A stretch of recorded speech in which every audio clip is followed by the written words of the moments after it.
Welcome to Uncle Karl's Crazy Real Estate Stories, where we discuss all the real deals that we are making happen in the trenches. This is no guru bullshit. This is real estate investing in the trenches, from guns to goats, lawsuits, police, and motorcycle gangs. Let the stories begin with your hosts, Uncle Karl and Stas Kostadinov.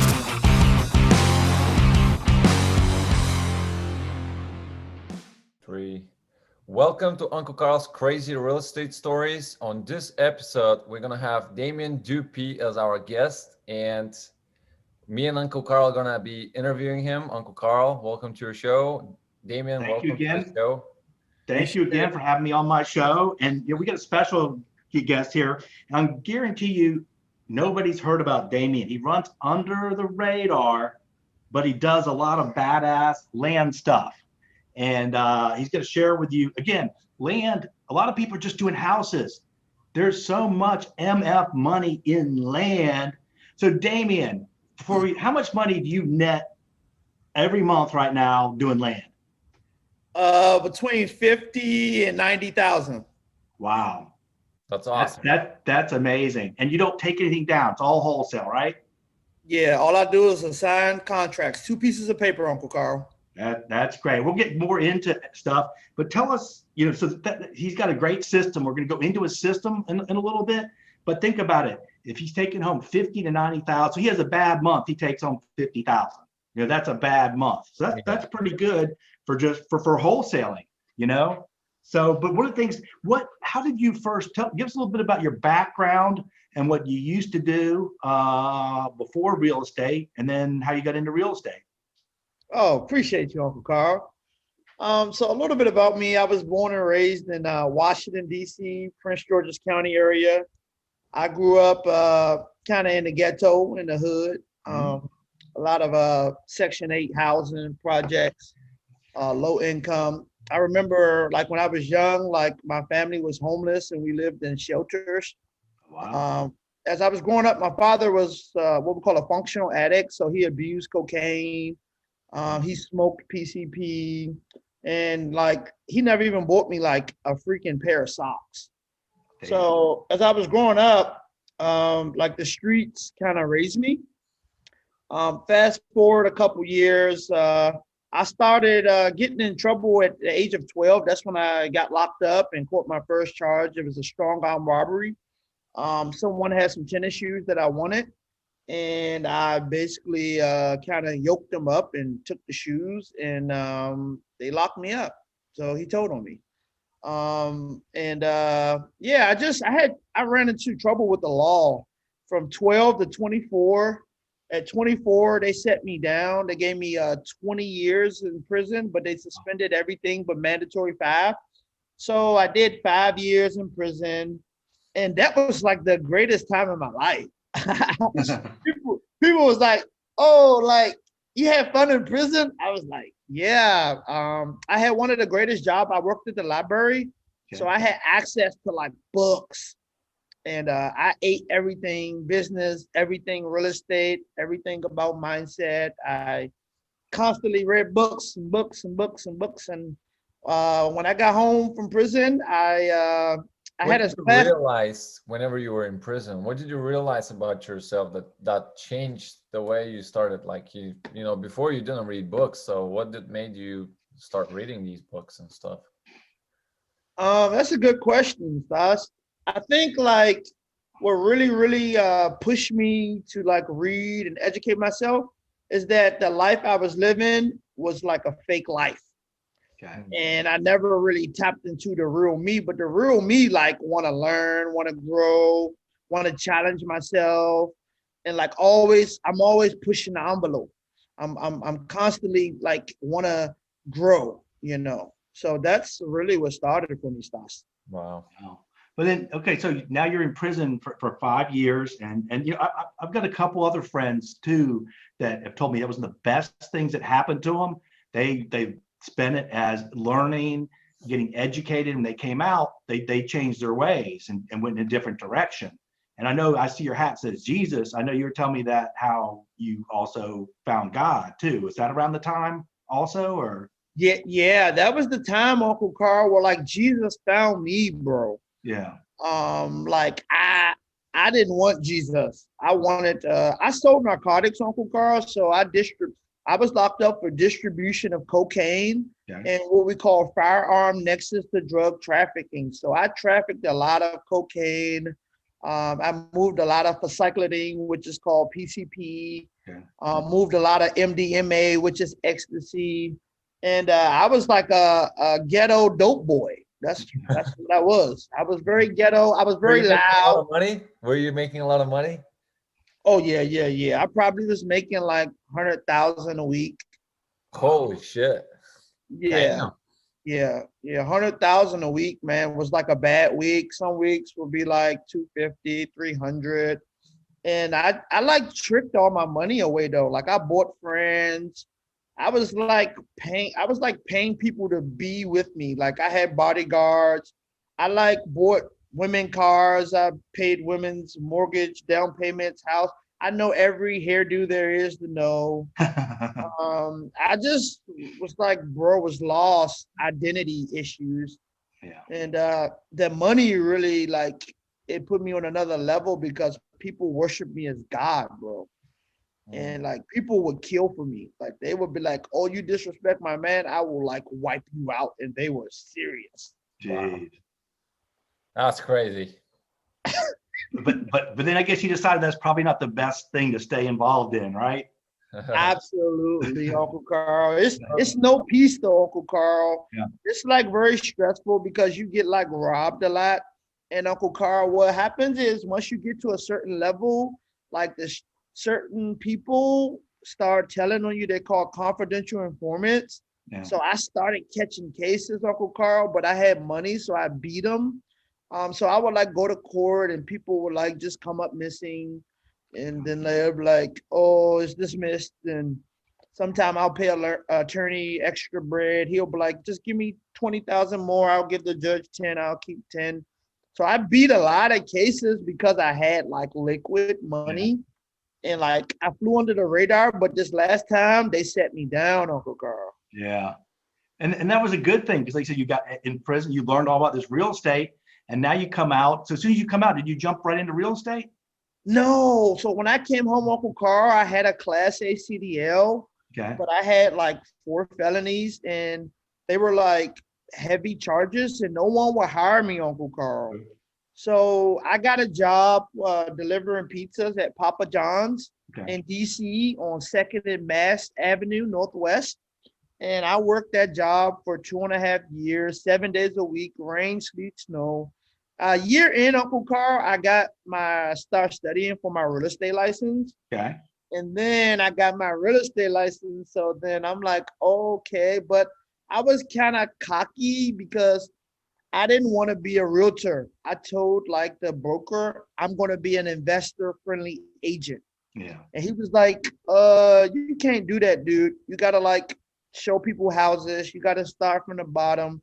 I'm like, no, I'm not going to start from the bottom.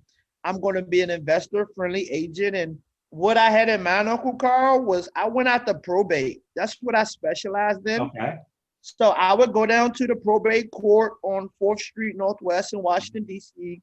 I would pull the probate leads and I would freaking cold call all those people. And like I would get listings and a lot of the houses were distressed.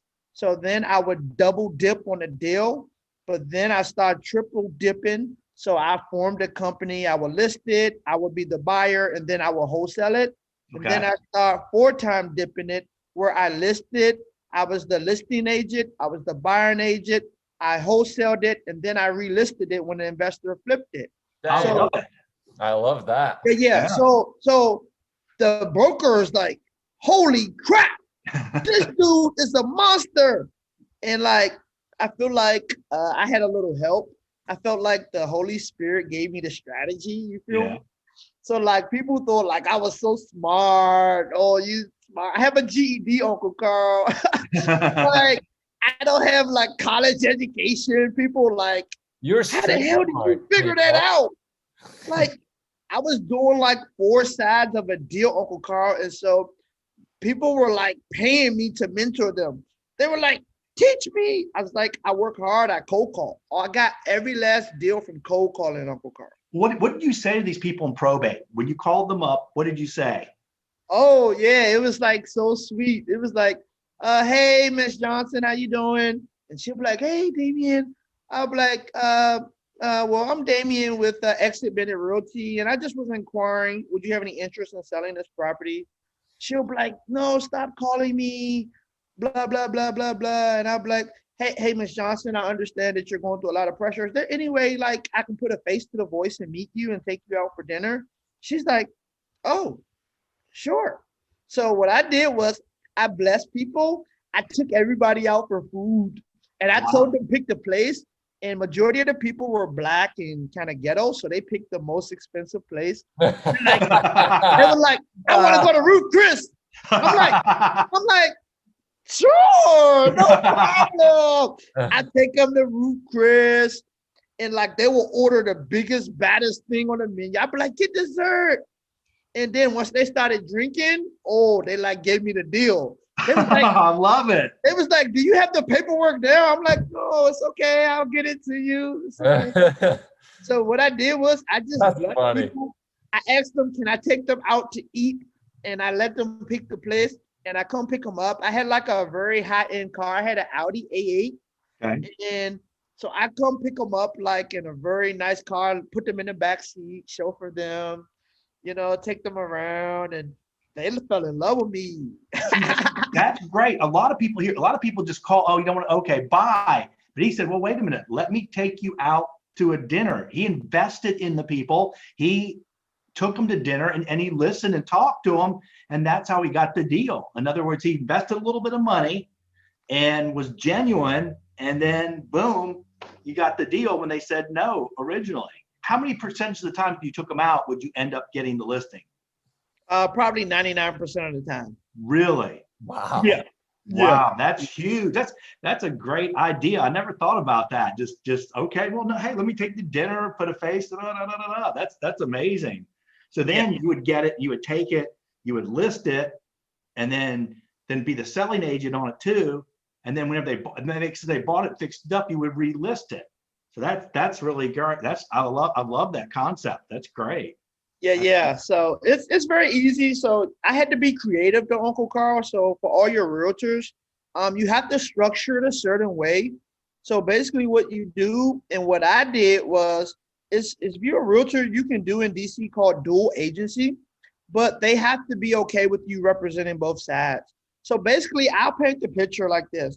Hey, I got all these offers that came in, and I'll show them all the offers, but I would make my offer, my company for my LLC that had nothing to do with the other offers exceed that offer. So I would have like a company with somebody else's name on it, and I'll be like, hey, we got offers 185, but I think I can get you the highest and best offer from my investor friend. And then I'll be like, how about 190? So I would like beat all the offers that come in, and then I would wholesale that to the investor. I'd be like, hey, give me 5,000. So I will wholesale it for 195, only if you let me relist it. And then that's how I was able to like structure it. Wow, that's pretty cool. I love it. That's so you made a you made a lot of money doing that, didn't you? Oh yeah. But I think Uncle Karl, one of the most important things about like how I did that was I like really gave back to other people to help them like kind of learn how I was thinking. And what's great was too, because you got them the highest offer, so your clients loved you, and then you're able to wholesale it and then get the relisting. I think that's brilliant. I love the way you structured that. That's really cool. Also about this, you got to know your market very well in order to kind of make the right offers and stuff, and kind of know the people that you want to wholesale to, because without having that piece, then you can't really wholesale it. That's correct. And the brokerage I was with was basically, he was an investor. So like he was the guy who bought all my deals. Oh, really? And he kind of, so the broker bought all my deals, but he started beating me. What he started doing was wholesaling my deals for more money than I got. So I left his brokerage because he didn't keep it 100 with me. Yeah. And like on the hood, I started seeing he give me 5, but he'll make 20. Oh, Or wow. he'll give me 3 and he'll make 15. And I'm like, who is this other company? He was like, oh, don't worry about it. I'm like, so please believe there's sharks out there, Uncle Karl. Well, that's great, because then you went to another company where do you keep doing the same thing for a while? The same. No, I shut that down because I didn't like working for clients and them telling me I'm worth 3%, 6%. And I wanted to be able to control what I make. So then I started just flat out wholesaling. That's it. Okay. How did you, was this in North Carolina or in DC? This is in DC. So how were you finding your deals to wholesale? Is probate still, or? Yeah, I specialize in probates and then I start mastering vacants. Okay. So how did you specialize in the probates, and what is specific about the probates, and how did you specialize after that in the vacants? Well, what did you learn about those? So probate was very unique in itself because 99% of the time in DC, if the property is in a certain area, their family are really don't have the wherewithal to purchase it and or finance it and or nothing. So my approach changed after a while. I started telling the people, hey, why don't you keep the property and I put a tenant in there for you? Okay. So I reversed it. I stopped doing the food thing. I said, hey, this is a great property. I specialize in Section 8 tenant placement. Let me find you a tenant. That way we can cash flow. But in the back of my mind, I knew that they didn't have the money to kind of pay the taxes, keep it up. Yeah. But they seemed that I had their best interest in heart. Does that make sense? Yep. And then would you end up buying it then? Would they sell it to you maybe some of the times? 99% of the time they gave me the deal. Okay, because yeah, you're like, and that's one of the things we teach when we have a lot of people that we sit down with people in the foreclosure stuff. The first thing we want to do is see if we can help them. I think I've told the story about this lady on Botany Street where I gave her $400 so she could clear bankruptcy and stay in there. And another guy, we loaned him $5,000 to stay in a house. But the thing is, if you honestly believe this, if your thing is to help them first in any way, then, and then a lot of times I love just being able to help people. And if they get to stay or get it done, great. But if not, then they turned around and said, well, no, we don't have the money. And they sold it to you. So I think that's the right thing to do. Plus it's a great way to get properties, So you would get these properties and you continue to do this for a while. What kind of deal, what were you average? Were you wholesaling them or what would you do? I was basically wholesaling them. And my average wholesale fee was like $15,000 to like $30,000 in DC. And how much would you do? How many of those deals would you do a month like that? Maybe 2 to 3. 2 to 3. Okay. Yeah. So you're doing this. What brought you from DC to the great state of North Carolina and Charlotte? Oh, so I was like, I was very comfortable, Uncle Karl, in DC. And I'm a firm believer in order to grow, you got to be uncomfortable. So I really pushed the pendulum and I had a dream, Uncle Karl, and the dream was simple. The dream was I packed up a U-Haul and I towed my car behind it and I moved somewhere I'd never been before. Did you know you're coming to Charlotte or you just decided to come here? Oh, I just Googled. I went online. I ended up in a nice area. I didn't check the crime. I didn't move for a church. Yeah. I started my business over from scratch. No clients. Something said Charlotte. I heard it in my heart. So I went online, I applied, I got a U-Haul, I got a car carrier, and I moved to South End, Uncle Karl, and I didn't even know nothing about the area. That's pretty badass. I love because a lot of people, the ones that have made it, they take these leaps and they just have faith and they take a leap. And if you've so many different stories, they're just like, we didn't know, we were just going to jump into real estate and figure, and that's great. So you get down to Charlotte. what kind of deals did you start doing here, and how did you get involved in the real estate in Charlotte? Oh yeah. So when I first got here, I tried to connect with a lot of heavy hitters here. I went to every meetup. I didn't get no love. Like people were like, "You're too late. There's too many wholesalers here." Blah blah blah blah blah. What year is So, that? huh? What year is that? 2018. Right. Okay. Yeah, people was like, "You're too late. All the deals are gone. Sorry, buddy." You should have just packed up and left, right? Yeah, they're telling you there's no deals. Pack up and leave, right? Yeah. So I was like, them dudes are lying. They don't know me. Yeah. Like, but they're gonna know me. I kept saying that. Like, Yeah.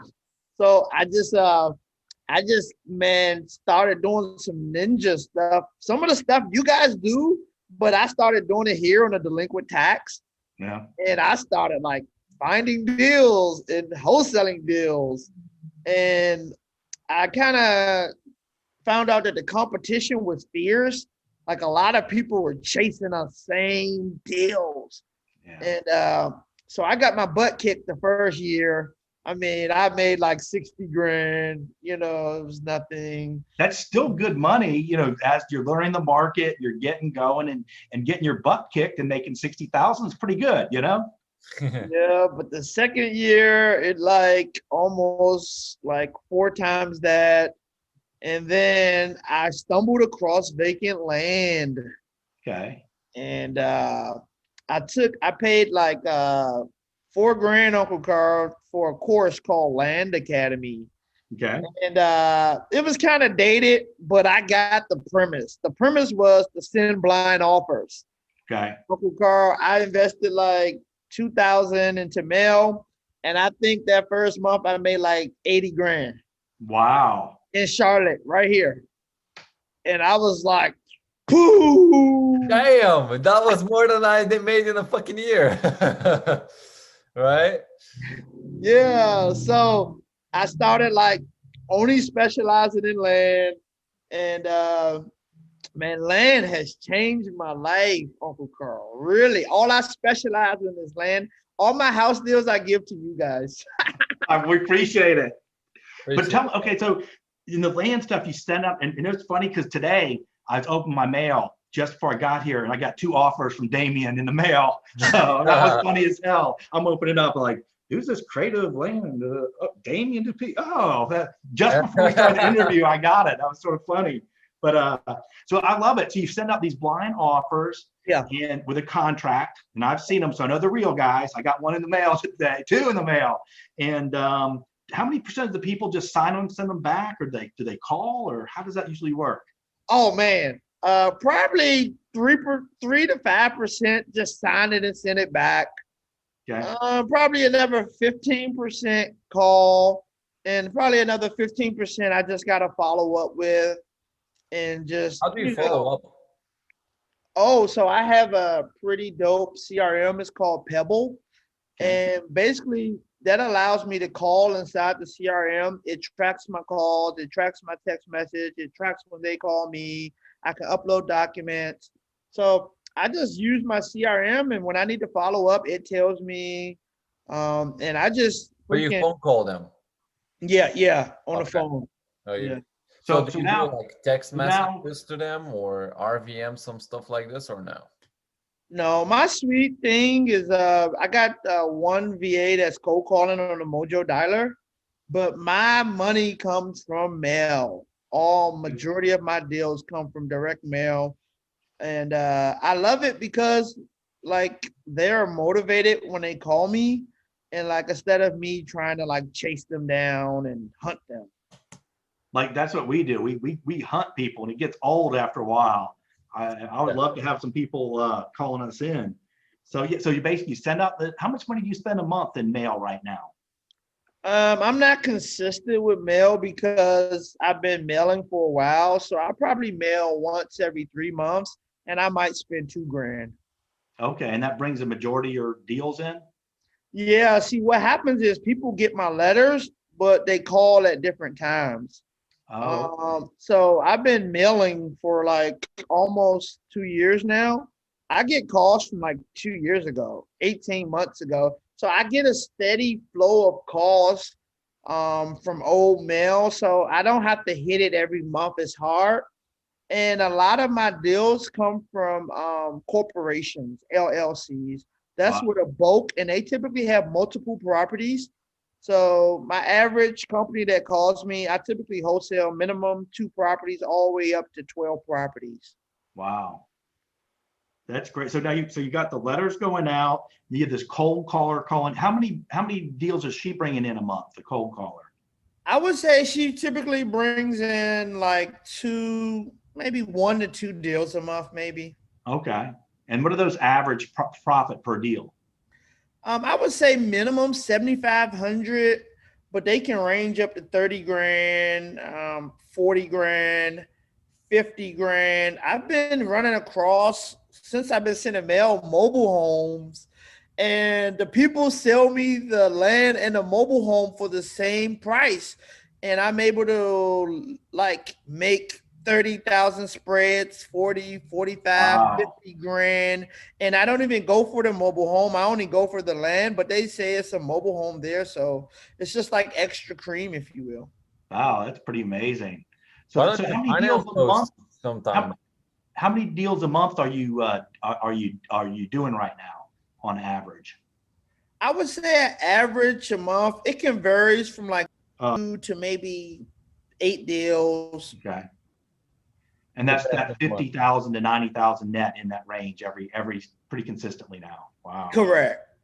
And that's pretty amazing. What else would you tell? Because like, we're going to net over 1 million in land in the last 4.5 years. Now some of this land we've held for appreciation in certain areas, and of course we do some variance, subdividing, some other stuff. But land is overlooked. I think a lot of people are just houses and houses, but there's a lot of people that teach like John Alexander, Jack Bosch. There's a lot of really good people on land, and the money is incredible, and the competition is not as fierce until we release this podcast, and now we're all going to have some more competition. But but what else can you tell? I mean, this is really cool. What kind of lists do you pull county records, or you buy lists, or how do you get the lists? Oh, for sure. So I use a company called PropStream, Uncle Karl. Yeah. And it's typically a penny per lead because you get 10,000 exports for $100, Okay. and it's a month to month. So my criteria, do you want me to share that or not really? No, we have a mastermind group. It's $105 a month. You can join Uncle Karl and Friends. We've already shared too much, but if you join the mastermind group, Damien's going to even go in and show you even more badass stuff, even in more detail. So join the mastermind group. It's $105 a month, Uncle Karl and Friends Mastermind, and it's way too cheap for what we provide. But anyway, so we're not gonna go. We're just there's a lot of different ways to get the leads. Then you send out the letters, which we'll share in the mastermind. It's a great letter. It gives them an offer and a phone number they can call. So you got a lot of inbound stuff coming in. Yep. And how many people a day do you talk to about land on average, trying to get deals? It varies. It really do varies, Uncle Karl. Sometimes I talk to 3 people a day, sometimes none, sometimes 30. Yeah. It just varies, Uncle Karl. It's not like a consistent flow of every day. But usually on the weekends, I get hit pretty hard. Okay. Now, another thing you tell me too, which I like, but Damien has like 3 to 5 main. I love it because he keeps it simple. He has 3 to 5 people that buy everything. So and if you join Uncle Karl and Friends Mastermind Group, we'll show you how to find those 3. So he has 3 to 5 people, which he sells pretty much everything to, and he keeps it real simple. Maybe he could make a little bit more, but then you'd have to mess around with them. You'd have to worry about them closing on time. You'd have to worry about that, that kind of stuff. So I love the simplicity of it. Send the letters, get them. You have 3 to 5 people, you sell it to them, you make cash. Now, what are your expenses per month on average to operate? Between like the VAs, just the list, just your total expenses, what do you spend per month? I would say it's under $2,000.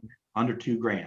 So you've spent maybe about 1,300, 1,500, not including if I drop some mail. If I typically drop some mail, it might push my expenses up to, 3,000, 2,500. But yeah, my overhead is very, very low. I have virtual assistants in the Philippines. I pay them $4 an hour. So that's about 1,200 a month. I got Mojo, that's like 150, CRM another 30, Karl. So yeah, probably $1,500. And if I drop mail, it'd be about 3,500. So maybe 2,500 to 3,000 per month. Correct. Okay. So that, and then they're averaging 50 to 90,000 profit. So that's a pretty good investment, you know.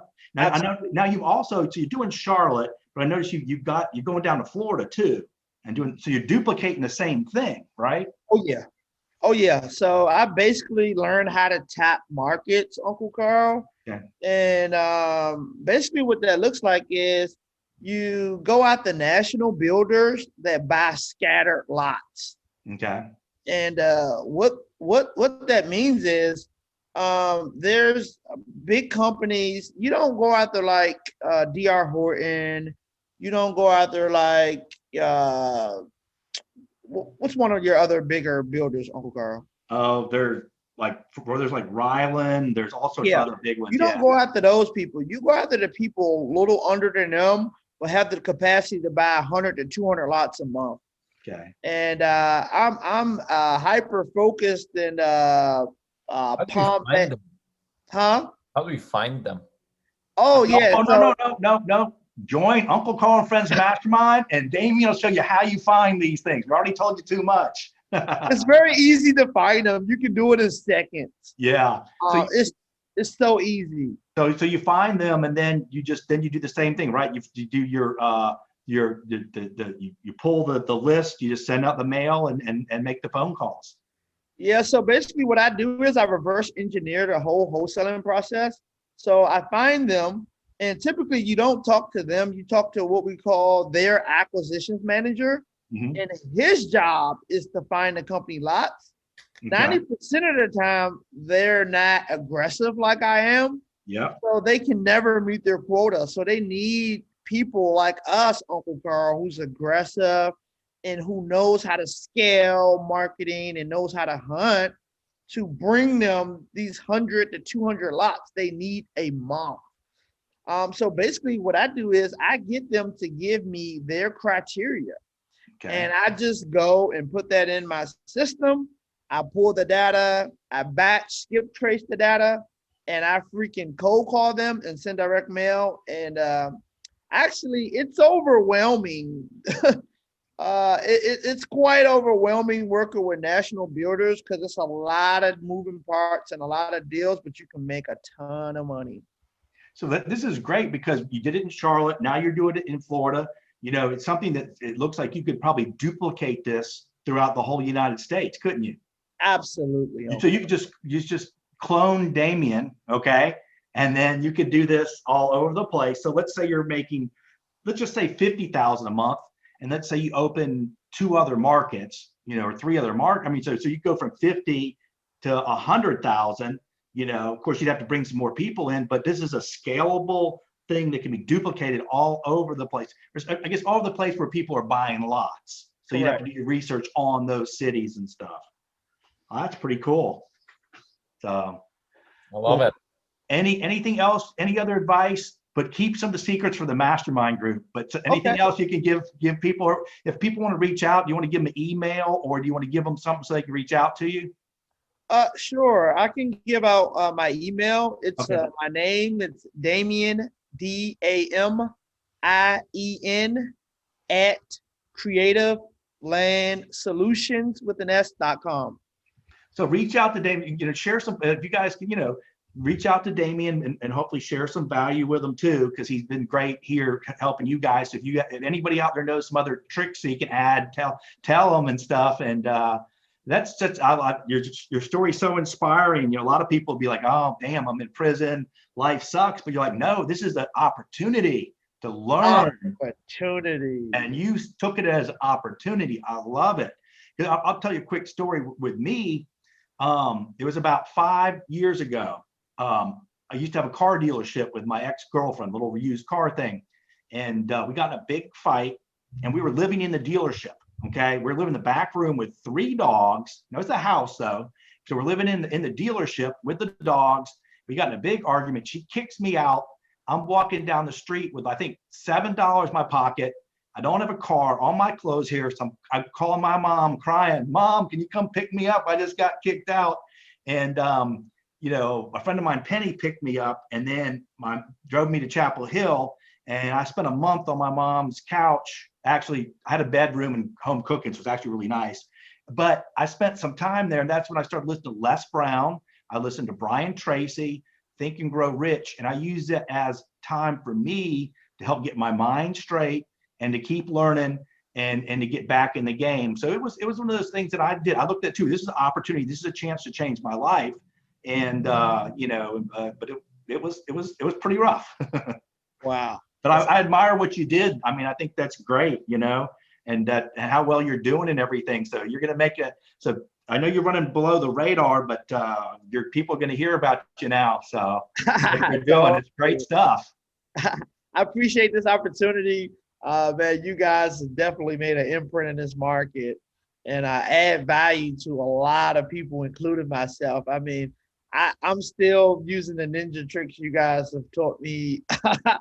So I definitely appreciate you guys so much. I love it when I hear, because I get people call me up too. Like you call me up, you're like, Uncle Karl, you're the baddest guy in the land. Da, da, da, da. And you're like, I use some of your tricks to get this land and stuff. And I was like, great. I love when we can share and make a difference. You know, one of my buddies, Mike Sluja, called me up too. And he's like, I've been listening to your podcast and it's working. You know, now we're doing deals with him, you know, now. So I'm glad that what we put out there makes a difference with people. And one of the things I will ask for everybody is, for me, it's so important to give back. So if you make some money from something you hear from us, the podcast, like we donate to Fish and Loaves, we have different charities we do. I think it's super important to give back. And that's all I ask from this is, you know, just either help somebody else along or bless a charity. And, you know, let's just keep paying it forward. Okay. All right. Well, I appreciate you coming aboard. That's a great story, and keep up the good work. Thank you so much for being on the podcast, man. That was a great story. All right.